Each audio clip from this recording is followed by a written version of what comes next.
നായ നിന്നെ ഓടിച്ചതല്ലല്ലോ, നീ നായ ഓടിച്ചതല്ലേ അല്ലേ എന്ന് ചോദിച്ചു.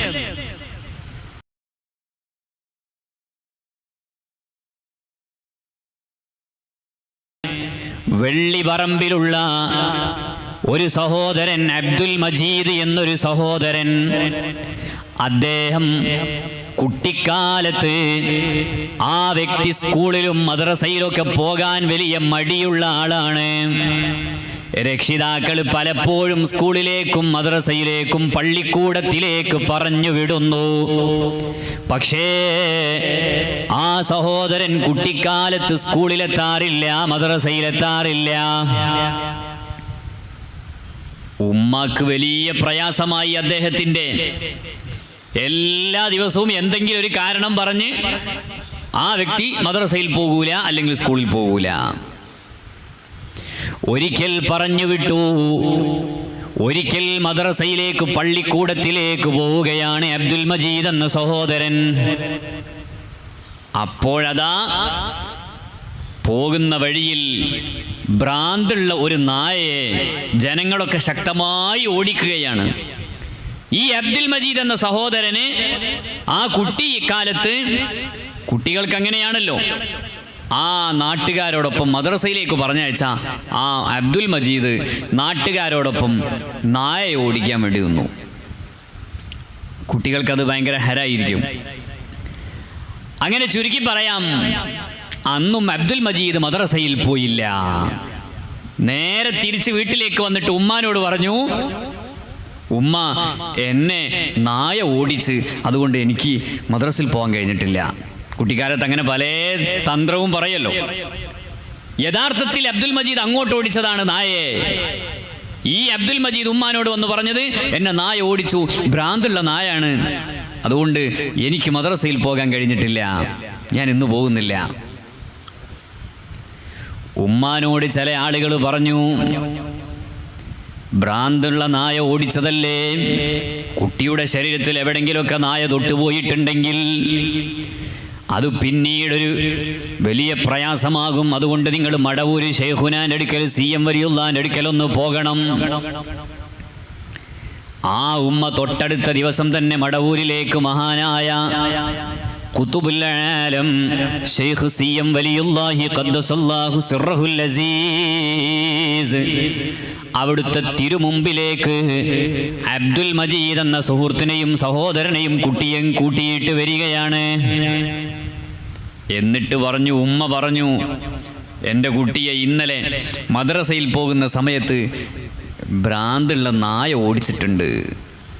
ഉടനെ തന്നെ ശൈഖുന പറഞ്ഞു, ഈ കുട്ടിയുടെ മുഖത്ത് നോക്കിയിട്ട്, നായ നിന്നെ ഓടിച്ചതല്ലല്ലോ, നീ നായ ഓടിച്ചതല്ലേ അല്ലേ എന്ന് ചോദിച്ചു. അപ്പോൾ ആ കുട്ടി, അതെ, ഞാൻ എന്നെ ഓടിച്ചതല്ല, ഞാൻ അങ്ങോട്ട് ഓടിച്ചതാണ്. സുബ്ഹാനല്ലാഹ്, അവിടെ വെച്ച് ഈ കുട്ടി പറഞ്ഞത് കളവായിരുന്നു എന്ന് ഉമ്മാക്ക് ബോധ്യപ്പെട്ടു. ഉടനെ തന്നെ ഉമ്മ ശൈഖുനയോട് പറയാണ്, എൻ്റെ ഈ കുട്ടിക്ക് മദ്രസയിലും സ്കൂളിലും പോകാൻ വലിയ മടിയാണ്, വലിയ മടിയാണ്, പഠന കാര്യങ്ങളിൽ താല്പര്യമില്ല, ഖുർആൻ ഓതാൻ അറിയില്ല, ഇങ്ങനെ മതപരമായ കാര്യങ്ങളും ഭൗതികപരമായ കാര്യങ്ങളും പഠിക്കാൻ വലിയ മടിയുണ്ട് എന്ന് പറഞ്ഞപ്പോൾ മഹാനായ ശൈഖുന മടവൂരവറുകൾ ആ കുട്ടിയോട് വായ തുറക്കാൻ വേണ്ടി പറയുന്നു. കുട്ടിയെ അടുത്തേക്ക് നിർത്തിയിട്ട് പറഞ്ഞു, ഒന്ന് വായ തുറന്നേ എന്ന് പറഞ്ഞു. എന്നിട്ട് ശൈഖുന ഖുതുബുൽ ആലം ഖദ്ദസല്ലാഹു സിർറഹുൽ അസീസ് മഹാനവറുകൾ ആ കുട്ടിയുടെ വായിലേക്ക് ഒന്ന് ഊതിക്കൊടുത്തു. ബേദാംബർ അവർ വായിൽ തുപ്പി കൊടുത്തോവർ. മഹാനായ മുഹയ്യിദ്ദീൻ ശൈഖ് റളിയല്ലാഹു അൻഹു അവിടുന്ന് പ്രഭാഷണത്തിന് പ്രസംഗിക്കാൻ നാവ് വഴങ്ങാതിരുന്നപ്പോൾ അതാ ഹബീബായ സ്വല്ലല്ലാഹു അലൈഹി വസല്ലമ തങ്ങൾ വന്നില്ലേ, എന്നിട്ട് അവിടുത്തെ വായിലേക്ക് തുപ്പിക്കൊടുത്ത സംഭവം ബഹ്ജത്തുൽ അസ്റാർ രേഖപ്പെടുത്തിയിട്ടില്ലേ? ഇതുപോലെ ശൈഖുന മടവൂരവറുകൾ ഈ കുട്ടിയുടെ വായിലേക്ക് തുപ്പിക്കൊടുത്തു. ഇന്ന് അബ്ദുൽ മജീദ് ലോറി ഡ്രൈവറാണ്. പക്ഷേ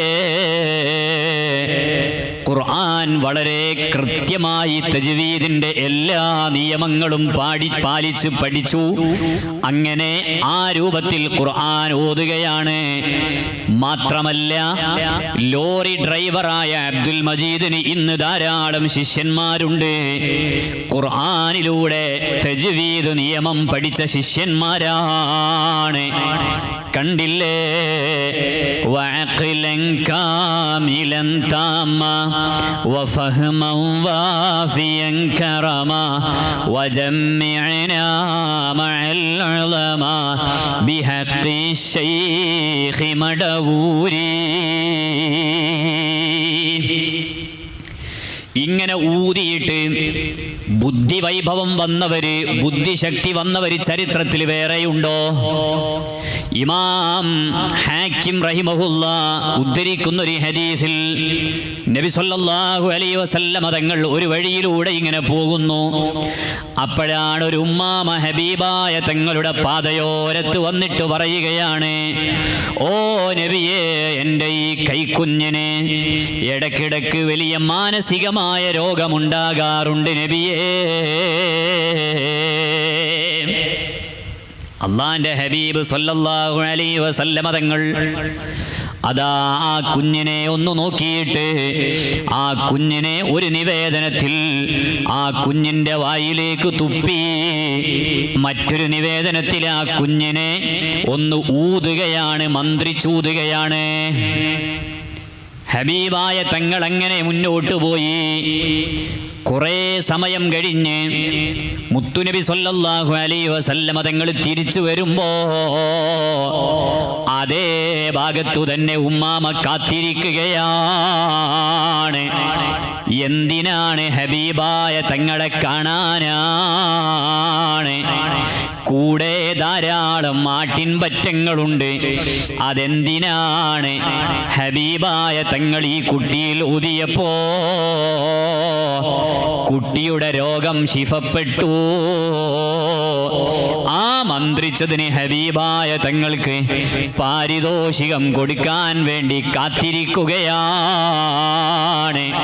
മഹാനായ ഹബീബ് അലവി റഹിമഹുല്ലാഹ് ഹദ്ദാദ് റാത്തീബിന്റെ വ്യാഖ്യാനത്തിൽ സൂറത്തുൽ ഫാത്തിഹ വ്യാഖ്യാനിച്ചപ്പോൾ ഈ സംഭവം ശറഹു റാത്തീബുൽ ഹദ്ദാദിൽ രേഖപ്പെടുത്തിയിട്ടുണ്ട്.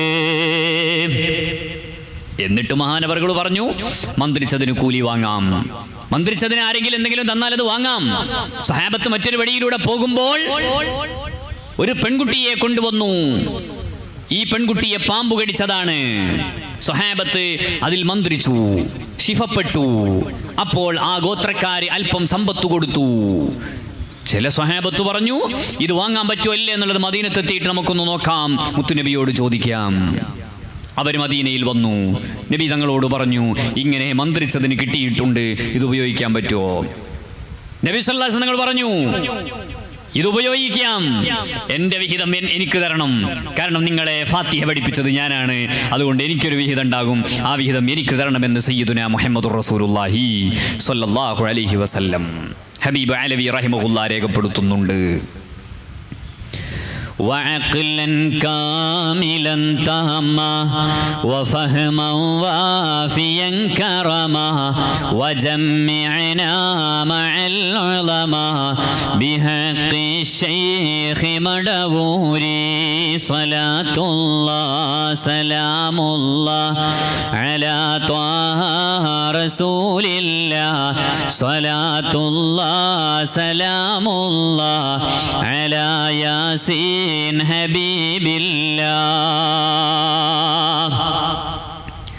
അതുകൊണ്ട് ബുദ്ധിശക്തിക്ക് വേണ്ടി ശൈഖുനാന്റെ ചാരത്ത് വരികയാണ്. മഹാനവറുകളുടെ ജീവിതകാലത്ത് വരികയാണ്. അവിടുത്തെ വഫാത്തിന് ശേഷം പലരും ഈ കറാമത്ത് അനുഭവിച്ചവരാണ്. ഇരിക്കട്ടെ ആ ഭാഗം. വജമ്മിഅനാ മഅൽ ഉലമാ ബിഹഖി ശൈഖി മടവൂരി. വജമ്മിഅനാ മഅൽ ഉലമാ, ബഹുമാനികളോടൊന്നിച്ച് സൂഫിയാക്കളോടൊന്നിച്ച് ഞങ്ങളെ നീ ചേർക്കണേ. ബിഹഖി ശൈഖി മടവൂരി, ശൈഖുന മടവൂരവറുകളുടെ ബറക്കത്തുകൊണ്ട് ഞങ്ങൾ അവര് പോയ വഴിയിലൂടെ സഞ്ചരിക്കാൻ, അവരോടൊന്നിച്ച് സ്വർഗത്തിൽ ചേരാൻ നീ ഞങ്ങൾക്ക് തൗഫീഖ് നൽകണേ അല്ലാ എന്ന് തവസ്സുൽ ബൈത്ത്, ആ തവസ്സുൽ ബൈത്തിലൂടെ ദുആ ചെയ്യുകയാണ്. എല്ലാ വിഷയങ്ങളും തവസ്സുൽ ബൈത്ത് പ്രതിപാദിക്കുന്നുണ്ട്. മഹാന്മാരുമായിട്ട് ബന്ധം സ്ഥാപിച്ചാൽ അതിനല്ലേ നമ്മൾ ശൈഖുനാന്റെ സമീപത്ത് വരുന്നത്, വഫാത്തായ മഹാന്മാരെ സിയാറത്ത് ചെയ്യുന്നത്, ആലിമീങ്ങളുമായി ബന്ധം സ്ഥാപിക്കുന്നത്, ജീവിച്ചിരിക്കുന്ന പണ്ഡിതന്മാരെ അടുക്കൽ പോകുന്നത്. ഇടയ്ക്ക് ഞാനൊരു കാര്യം ഓർമ്മപ്പെടുത്തുകയാണ്. എൻ്റെ പ്രിയമുള്ള രക്ഷിതാക്കളെ,